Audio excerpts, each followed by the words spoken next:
There we go. Does that help? Yes. Okay. So I forgot to turn on the microphone. Very.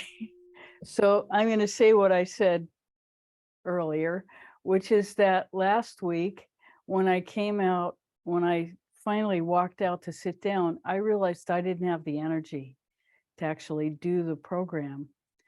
I had a bladder infection and I thought I was just fine until I really felt into my energy, and it was just like it wasn't there. And the first thing the guides ever taught me was when not to channel. And the number one thing is I have to have my energy moving the way it should be. And it wasn't.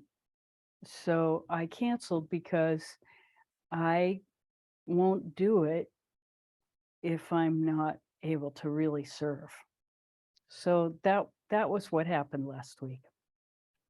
But I'm happy we're here today, and let's start with meditation. So take your attention down to below your belly button. Deep breath. And see if you can feel that area below your belly button. Make your spine as straight as you can. And see if you can feel like a cauldron there, just holding the energy. That's a Chinese medicine image. But it's true. This is where we hold our gift of energy from birth onward, is just below our belly button. So it's good to be in touch with that area. Just breathe into it and see if you can feel your cauldron.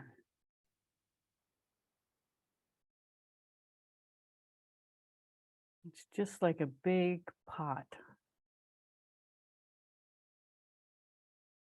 that's full of very beautiful energy, very divine energy.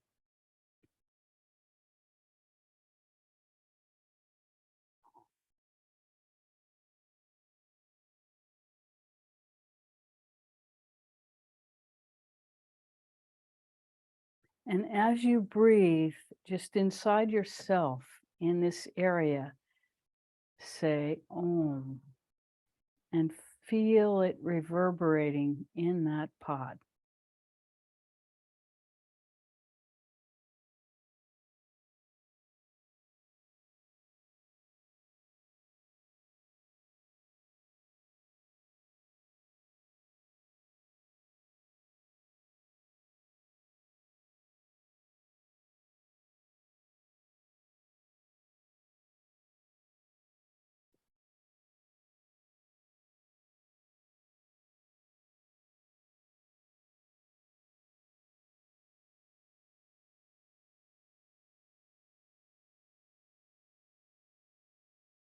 When you're ready, drop your attention straight down into the earth.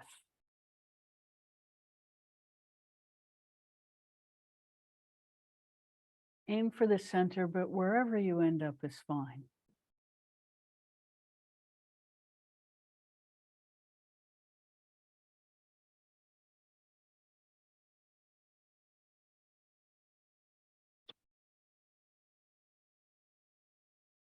Again, follow your attention all the way down into the earth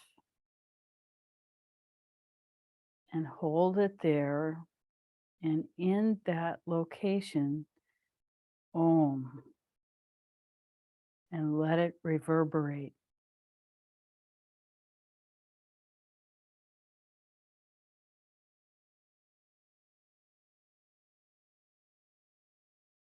Part of your energy is actually the earth.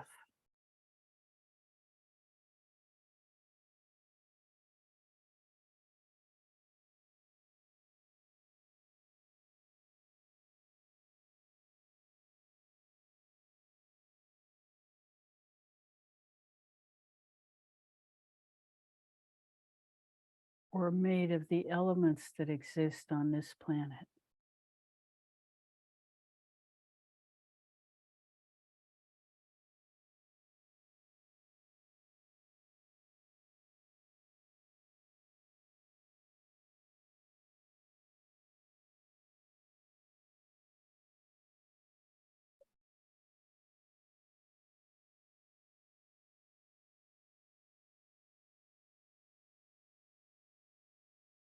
Gently allow your attention to rise up to your heart center.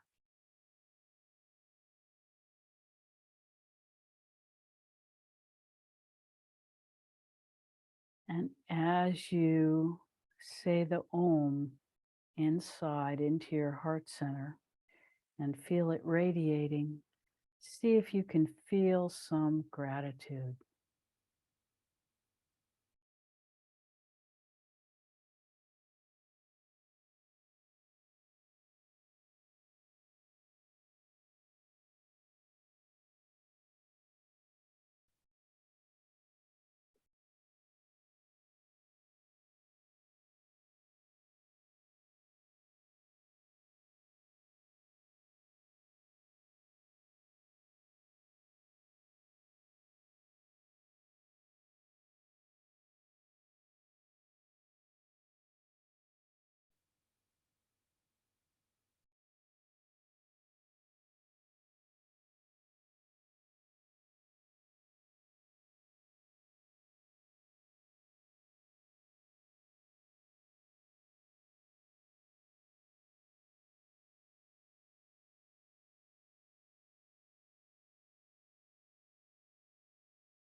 When you're ready, gently allow your attention to rise up to your throat center.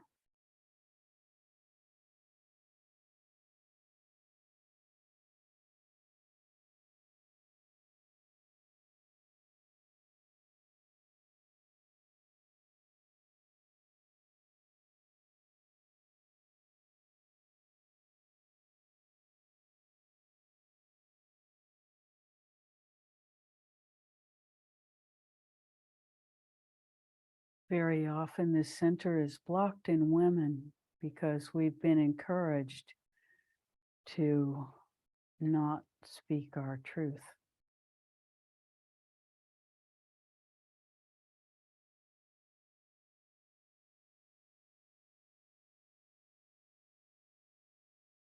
It happens to men too for some of the same reasons, but not as often.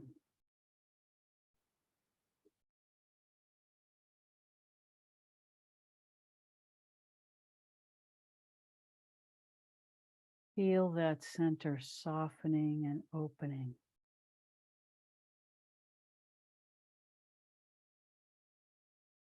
Say the Om and feel it radiate.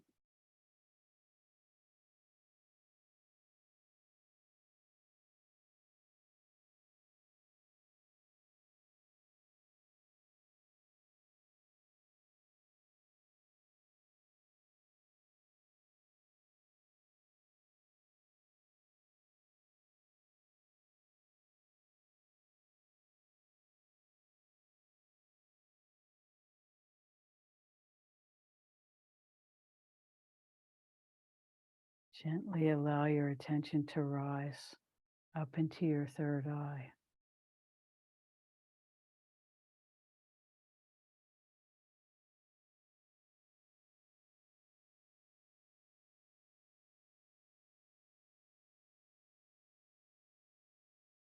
Say the Om and feel it expand outwards.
And now we'll begin to circulate the energy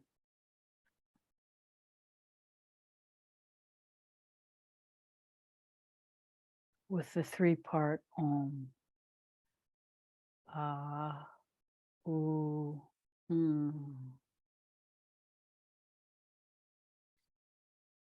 ah, ooh.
Now either whisper it or say it silently and watch the energy rise.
When you're ready, hold your attention inside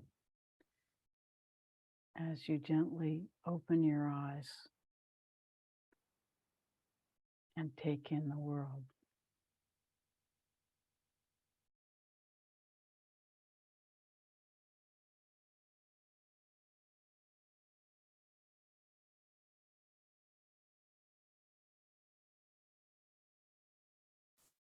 How may we serve this morning?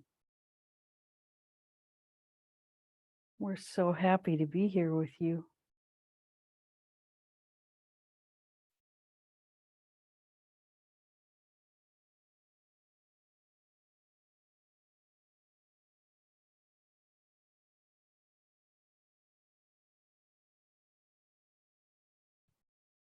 Anything, Brenda? Andrew?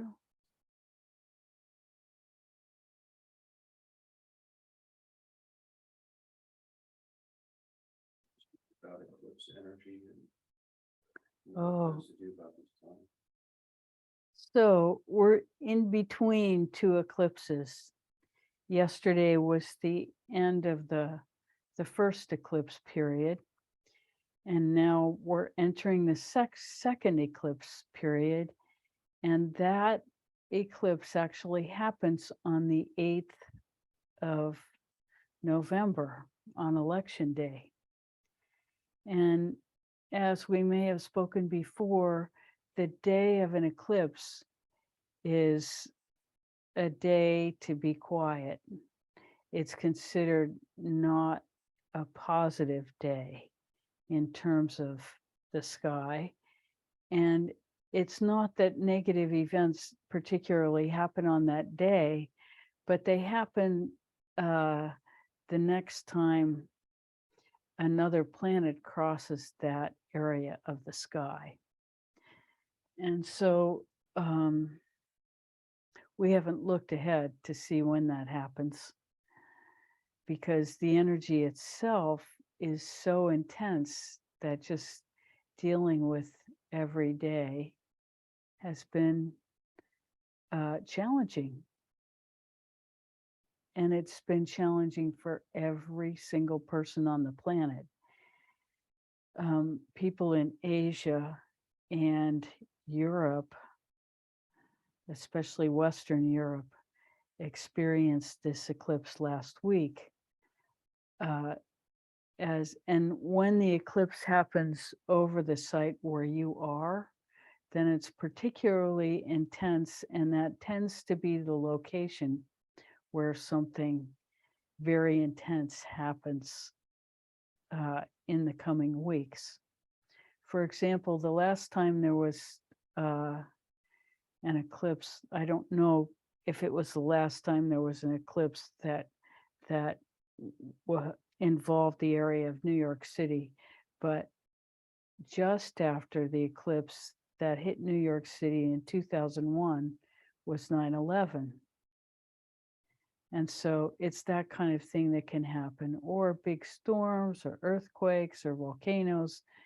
It can be anything.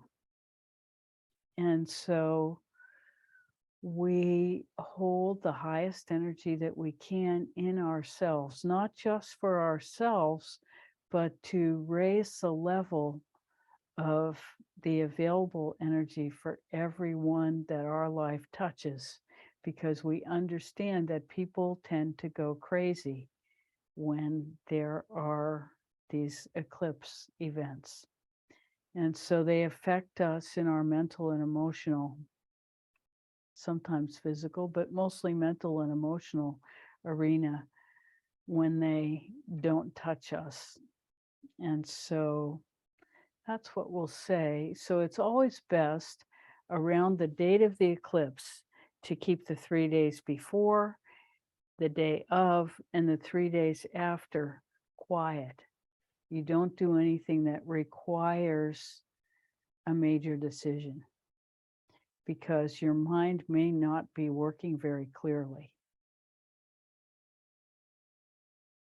And there's some complicated things happening in the sky. What we'll say about it is that it's more difficult to access love than usual, and it's much easier to get to anger and hatred than usual. And so, as long as we understand that, when we begin to have those feelings, it's very important that we recognize them and that we do our practice, Ho'oponopono, to bring them into harmony, because we understand that the environment itself is treating us in such a way that these feelings will likely arise for us. A difficulty finding love and the easy availability of quick anger that can go to hatred. So there are other mitigating factors. There is wisdom showering a third of the places, that the houses that the stars go through. There's wisdom energy showering much of it. And so that's very helpful. And there's also the energy of restraint showering much of it. So these things are available to us to draw on. So it's a good time to really cultivate love in yourself and with the people around you, because you can't imagine the power it has in influencing the environment when it's difficult for other people to feel it. But we've practiced it so much that we can find it no matter what. That's what practice is about, is really holding to that love no matter what. And so even though we want to strangle our partner, we stand back and do our best to rein in that energy and give love instead. And we'll feel completely righteous.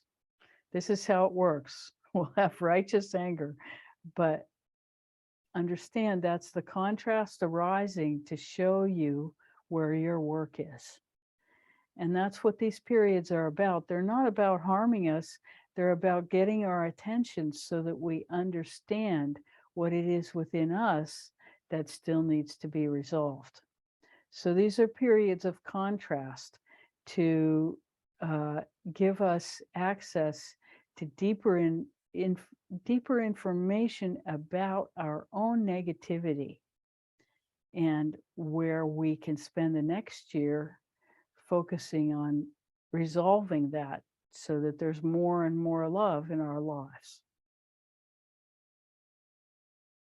So that's what we'll say about the eclipse. Does that answer, Andrew? Okay.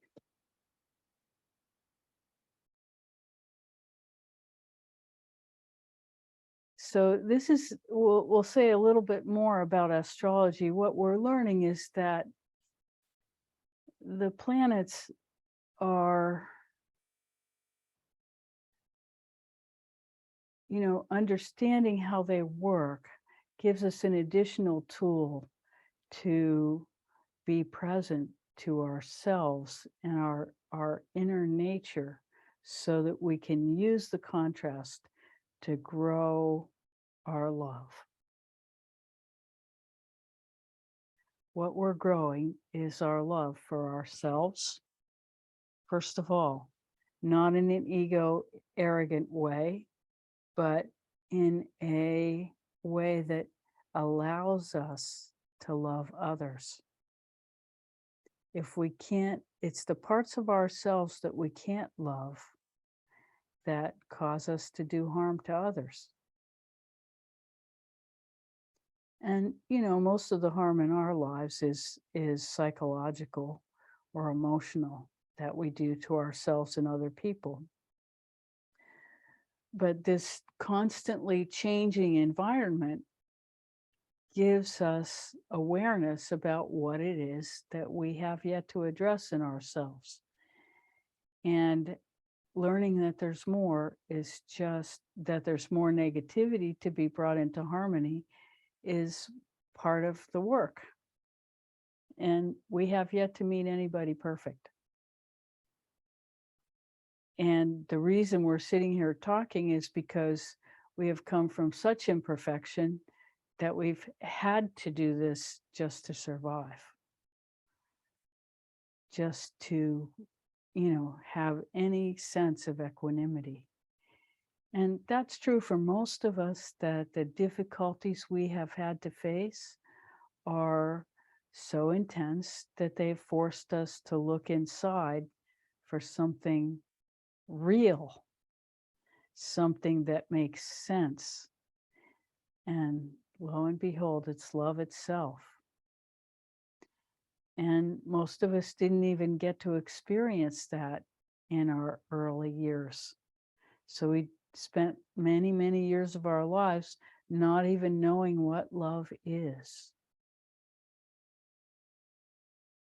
And so having the opportunity to understand that cultivating that is possible, desirable, and really the only solution to our pain. Because it's not the physical pain that really gets us. I mean, it can get our attention, but there are remedies for that. It's the emotional pain of not being able to experience love that really does damage. So we are so lucky to be in an environment where we can cultivate that. We're not in a war. We have plenty of food. We have shelter. Most of us have a lot of abundance. And so it's rare to get this opportunity to cultivate love. So we encourage you to use it well. And we're delighted that you're here sharing with us. How may we serve further?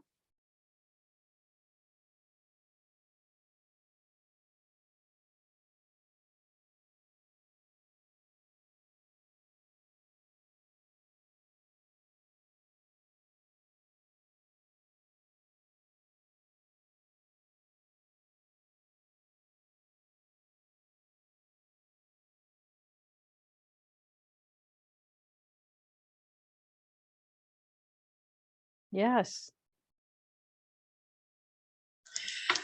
Hi. Hi.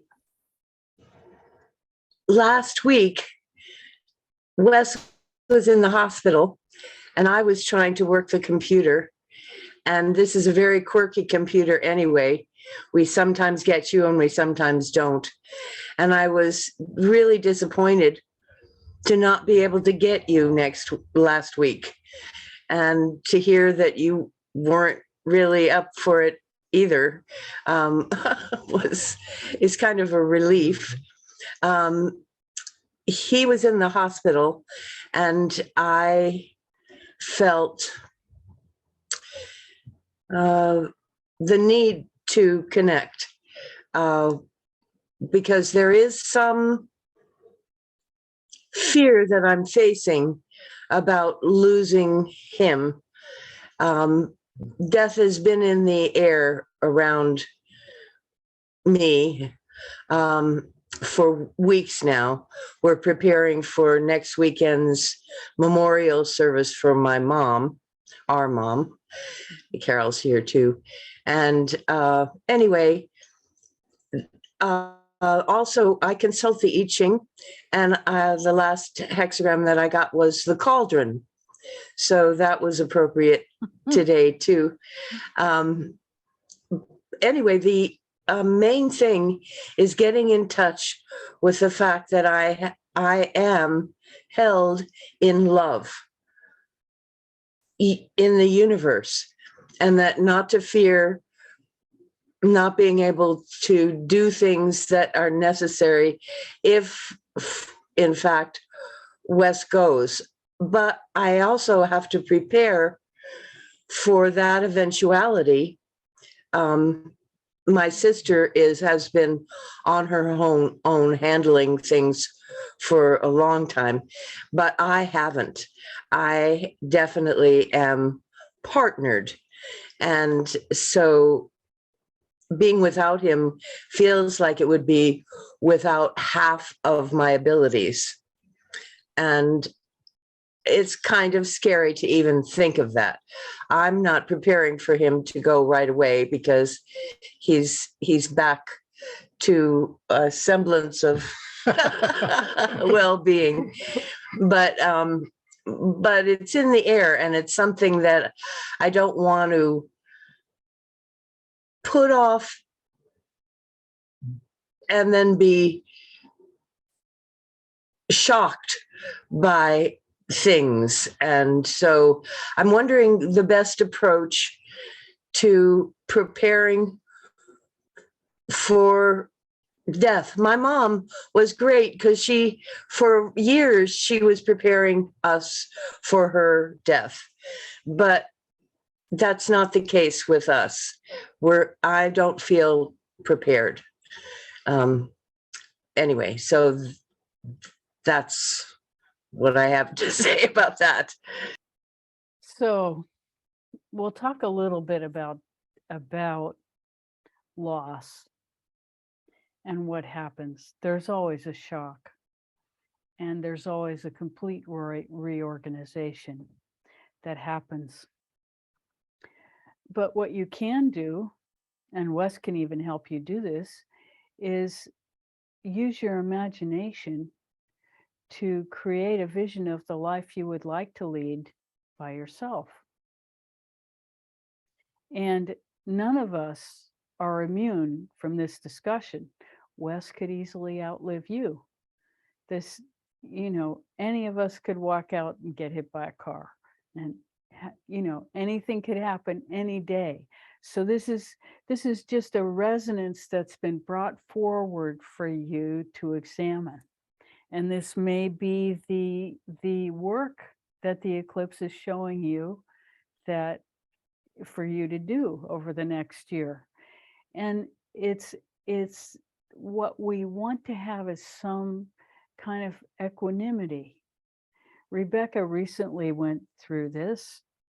It was just one day she was sitting and realized that her husband could die and she could be by herself.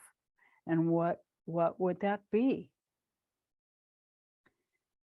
And so for her, she thought, well, what I'd really like to do is go to India with one of the spiritual teachers, I know of several, that is really true.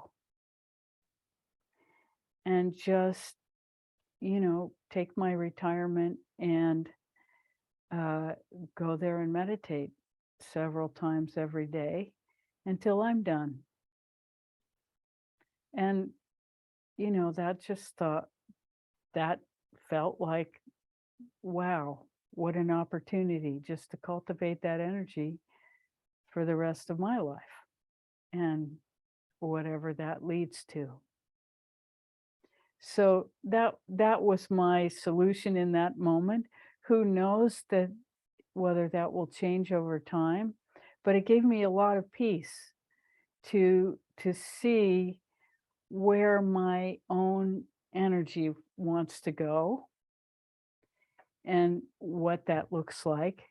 And it may or may not ever be real, but it gave me an indication of what's important to me that felt right.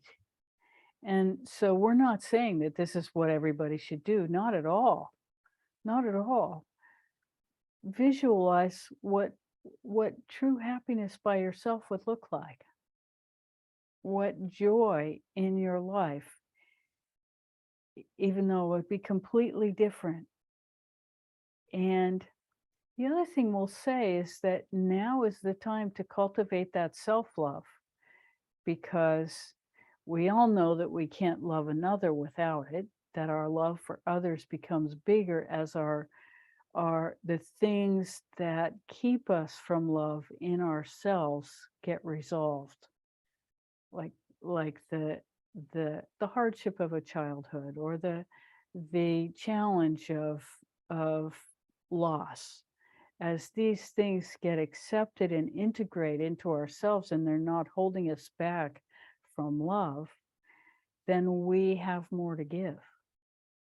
And so you make that cultivation of love the center of everything. And there's no denial. We're all gonna, nobody gets out of here alive. Just doesn't happen. And so, and what order it happens in, that's also out of our hands. So when these things bring us to the brink of our fear and, capture our attention and our emotions and even our breath, take our breath away, the potential of loss, then it helps to visualize the highest best that you can for yourselves, and to visualize what we would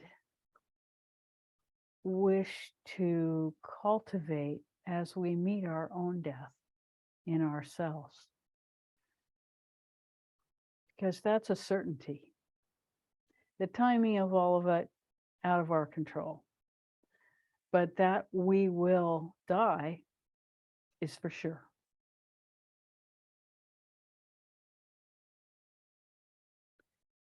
So we would advocate cultivating in ourselves the experience of expanding as we leave. Allowing is a better word.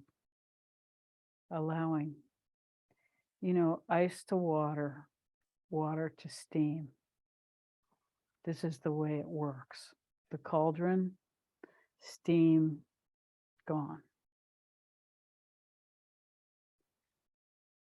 And when we understand that that's a very natural process that every living being goes through, and it frees up this resource to be available to another,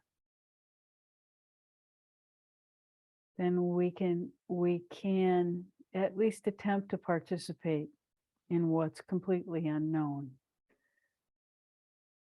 with awe and wonder. Awe and wonder. When we can cultivate in ourselves awe and wonder instead of fear, that's great. There will be fear, but there can be awe and wonder as well. And so that's what we cultivate, and that's what we look for as we plan a different life for ourselves as much as we can, as we visualize what would make us fulfilled in this life. What's left for us to do inside, and how do we do it the best?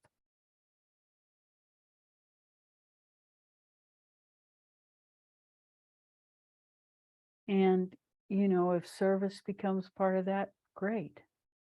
If it doesn't, if it's just us, even sitting in a nursing home, loving our life, that's what it is. This is not failure.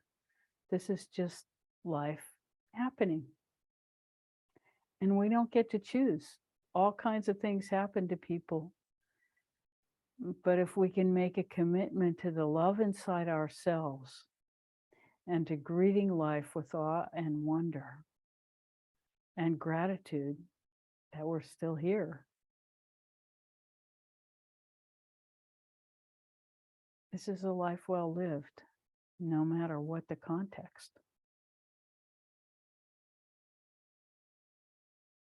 Does that answer your question? That was very helpful. Thank you. Hmm.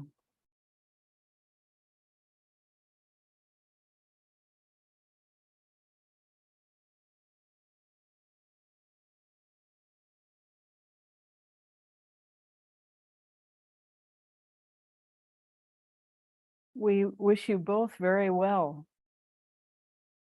and long life. Thank you.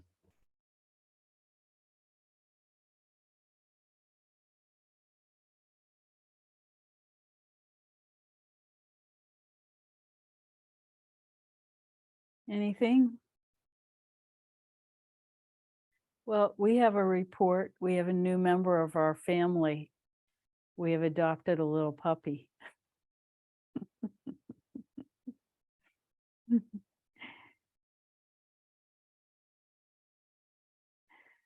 So that's fun.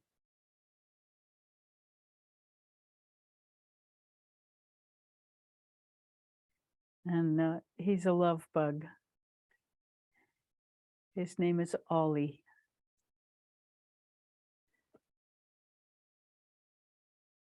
And you can either take it as Oliver or one of the names of God, depending on how you are in the moment.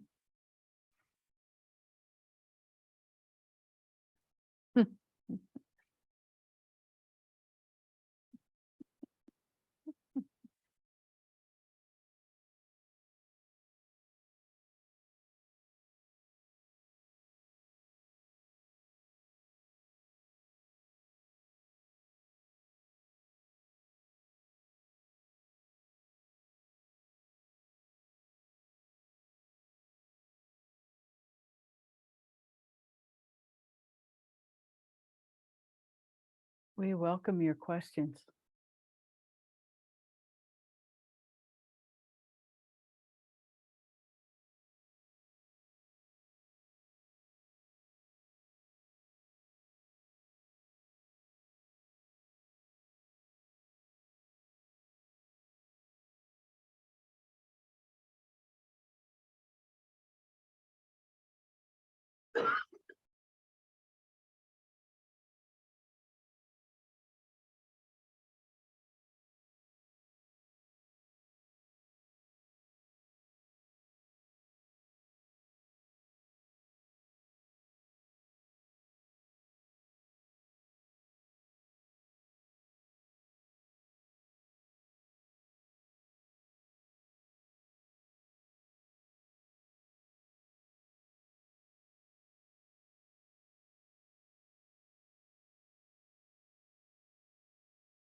How may we serve?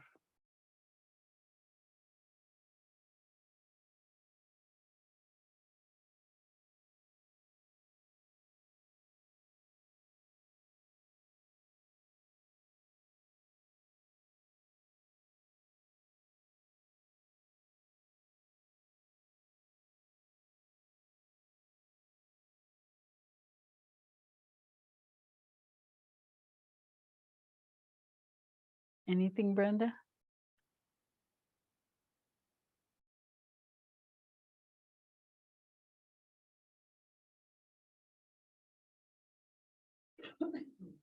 So we'll say a bit about memorial service and how to be with that with someone who has passed. And what we'll say is this: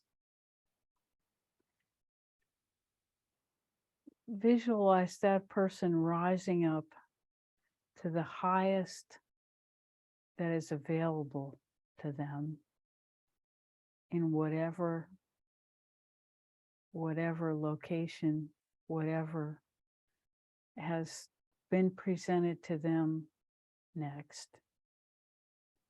Just offer them your blessing and your wish for their highest. And you hold that during the entire ceremony. And then at the end, you allow them to go. You completely allow them to go. There are many, many stories in India about how when great saints have died, there have been rivers of tears because people miss them, and how that holds their energy to the earth rather than allowing them to completely go. And so when we mourn with a lot of sadness the loss of someone, that tends to hold the heaviness of the person.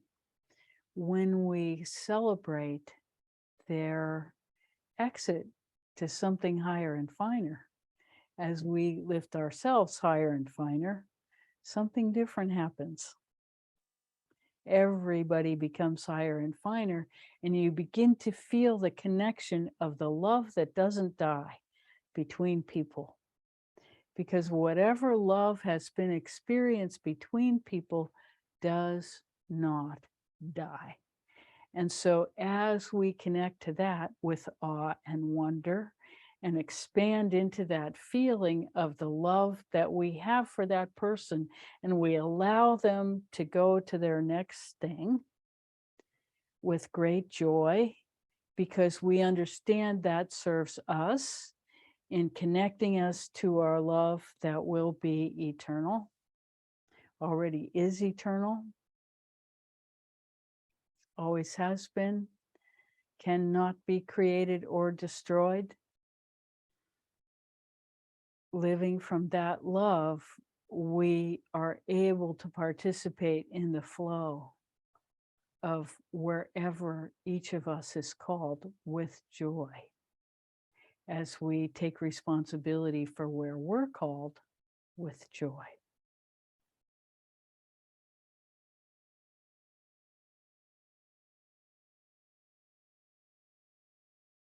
These are high words and the most difficult things we will ever do.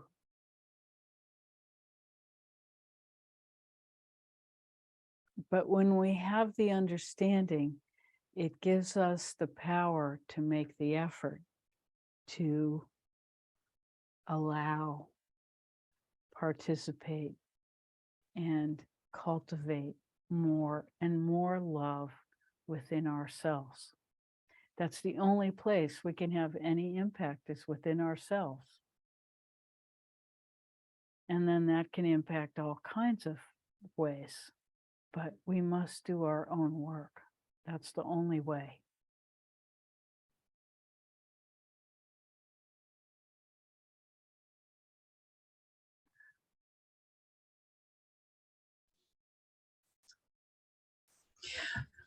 I just wanted to say that it became very clear.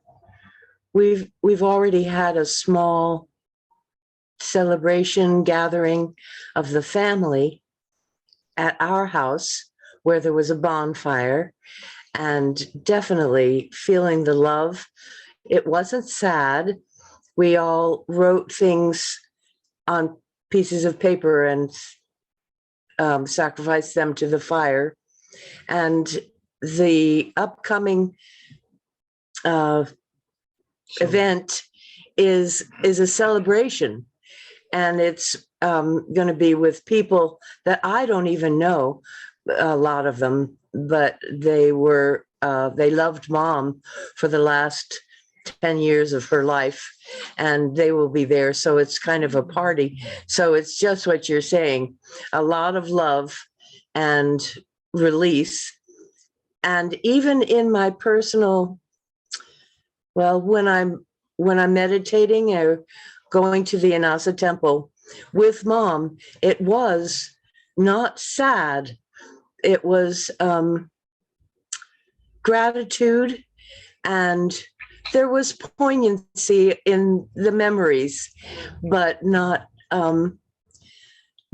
really grief. There wasn't grief. And so that it's just what you said, and it felt like a freeing of her spirit at the time. At both this coming time it will be, and the family one was definitely. Well done.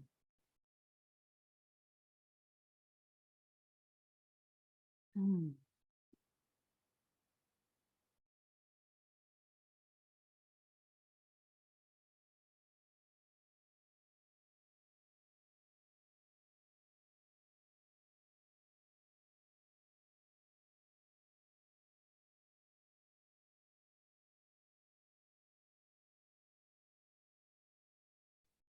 Mm.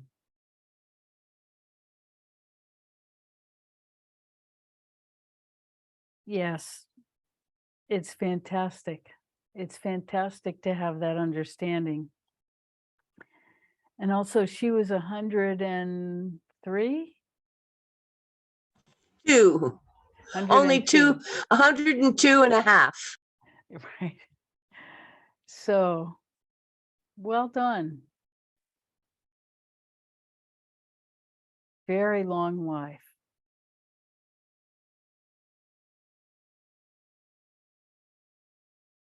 Hmm.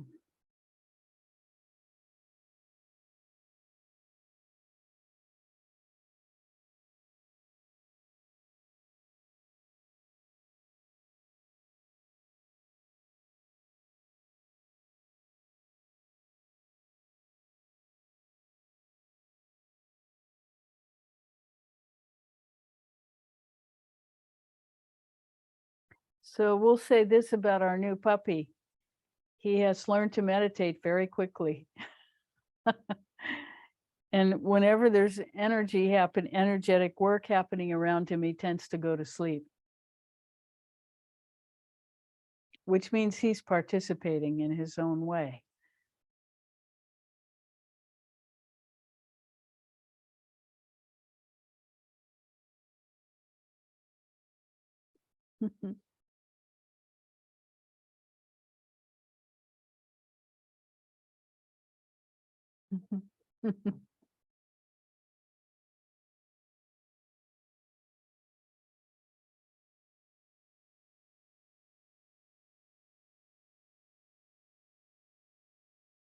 Well, we're happy to sit in silence if there's nothing to talk about.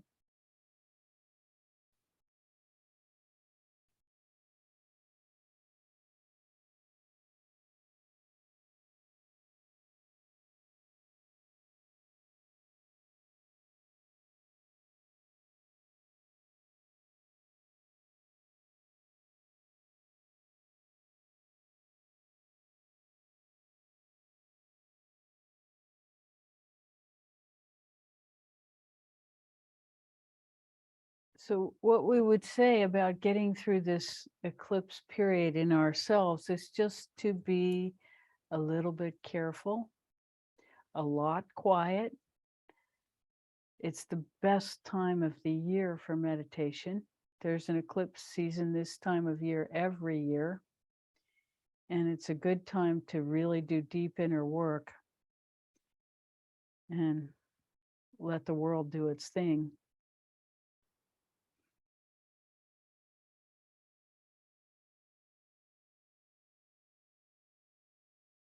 And we're a little bit sorry the election's happening on the eclipse day, but nothing can be done or said about it. It's just how it happens.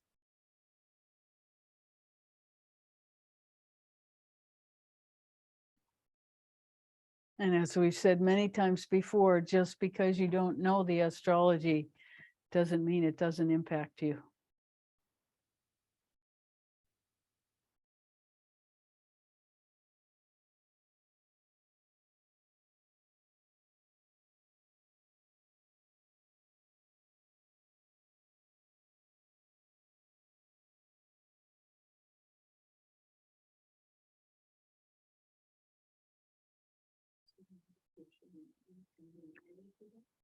Yeah, maybe we'll just move to meditation now and have a nice long one. Okay? So we won't do a guided meditation. We'll allow you to do whatever practice feels right for you.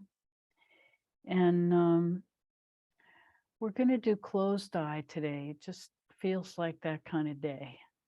So we'll just be quiet together. There's plenty of energy in the environment. And we can all connect to that love. It's already quite present.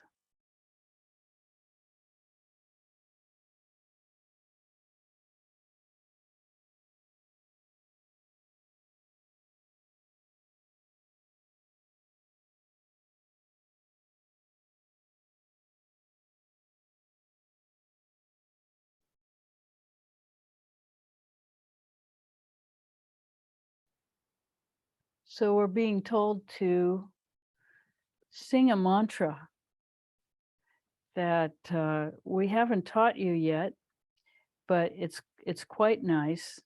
And Andrew knows it as well and will join in if he feels like it.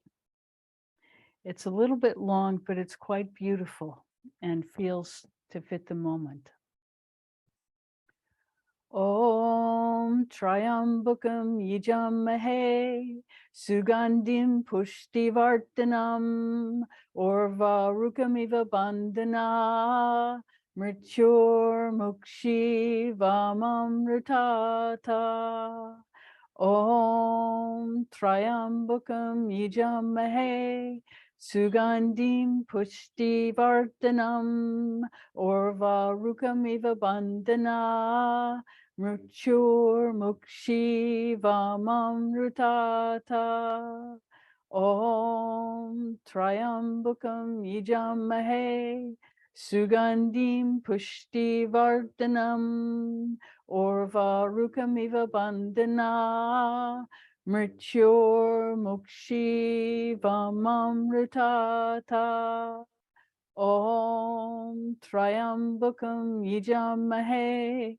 Sugandim Pushtivartanam Orvarukamiva Bandhana Mrityur Mukshi Vamamritata Om Triambakam Yijamahe Sugandim Pushtivartanam Orvarukamiva Bandhana Mrityur Mukshi Vamamritata Om Triambakam Yijamahe Sugandim Pushtivartanam Orvarukamiva Bandhana Mrityur Mukshi Vamamritata Om Triambakam Yijamahe Sugandim Pushtivartanam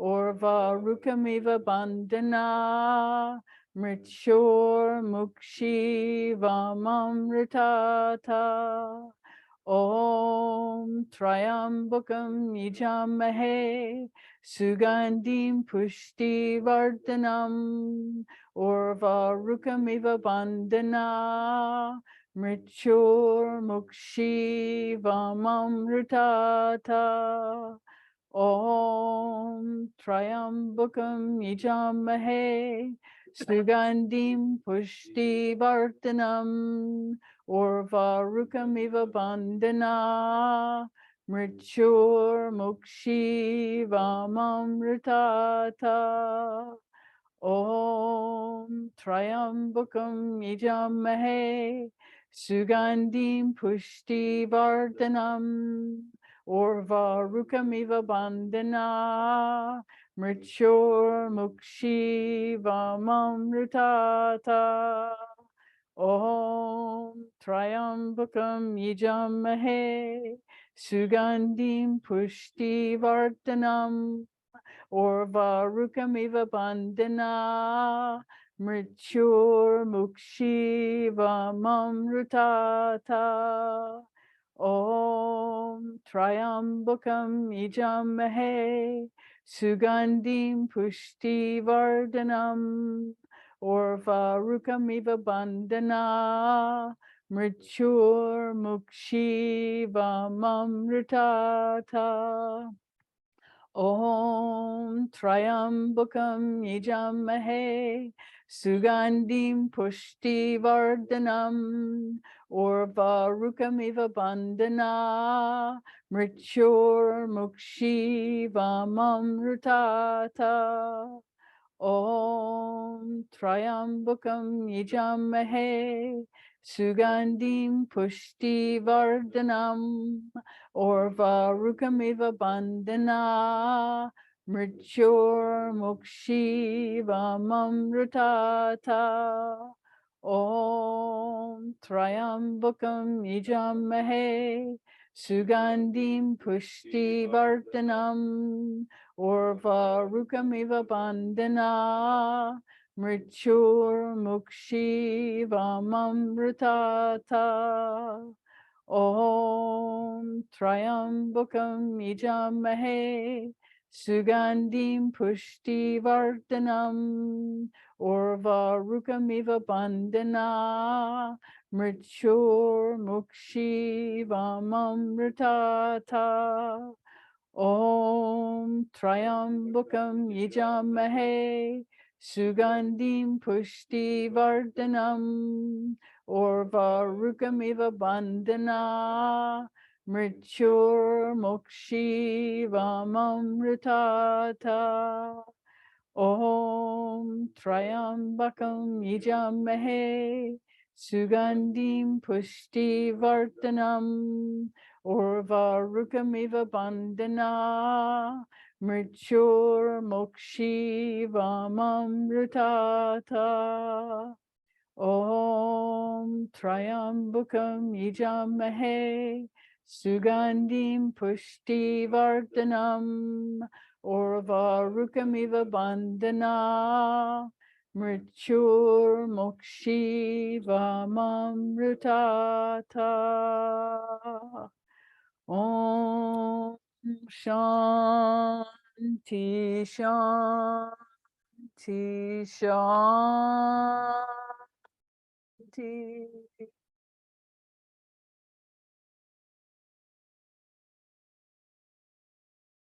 We've really enjoyed being with you today.